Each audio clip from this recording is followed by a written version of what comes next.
আজকে আমি একটা কালারফুল রেনবো পেন্টিংয়ের টিউটোরিয়াল শেয়ার করছি। প্রথমে আমি কাগজটাকে মাস্কিং টেপ দিয়ে ভালো করে চারিদিকটা আটকে দিয়েছি, না হলে কালারগুলো পেজের বাইরে বেরিয়ে গেলে দেখতে বাজে লাগে এবং বর্ডার লাইনটা ঠিকঠাক থাকে না। যতই ধীরে ধীরে ব্রাশ চালানো হোক না কেন, বর্ডার লাইনটা ঠিকঠাক থাকে না। বর্ডার লাইনটাকে ঠিক রাখার জন্য আমি মাস্কিং টেপটা চারিদিকে আটকে দিয়েছি।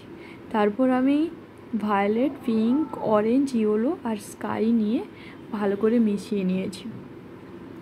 ভায়োলেট পিঙ্কের মাঝে ভালো করে যাতে কালারটা এবড়ো খেবড়ো মানে দুটো লেয়ার না তৈরি হয়, তার জন্য আমি হোয়াইটটাকে নিয়ে ভালো করে ভায়োলেট আর পিঙ্কটাকে ভালো করে মিশিয়েছি।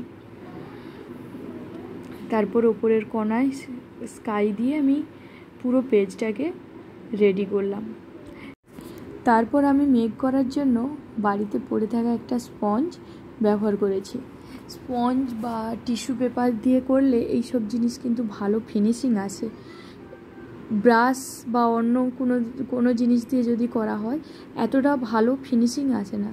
যেহেতু একটা ফাইন আর্ট করার চেষ্টা করছি, তার জন্য আমি এই রকম ব্যবহার করছি।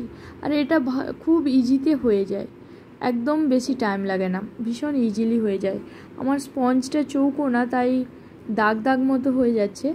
আমি পরে আবার ভালো করে এটাকে ব্লেন্ডিং করার জন্য একটা টিস্যু পেপার ইউজ করেছিলাম। টিস্যু পেপারের জায়গায় যে কোনো কাগজ ব্যবহার করা যেতে পারে, একটু নরম হলে জিনিসটা ভালো হয়, ভালো আসে, এইটা খেয়াল রাখতে হবে।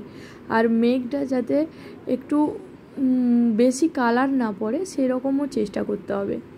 কম কালার দিয়ে কিভাবে করা যায় মিক্সামটা মেঘ আকৃতি তৈরি করা যায়, সেইটা আমাদেরকে সবসময় লক্ষ্য রাখতে হবে।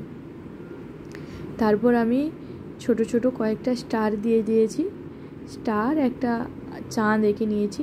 আমি খুব বেশি দিইনি, কারণ মানে বৃষ্টির পর আকাশটা তো, আর বিকেলবেলার আকাশ, এটা অ্যাকচুয়ালি নাইট স্কাই নয়, কিন্তু চাঁদ তারা এদেরকে তো সবসময় দেখতে পাওয়া যায়।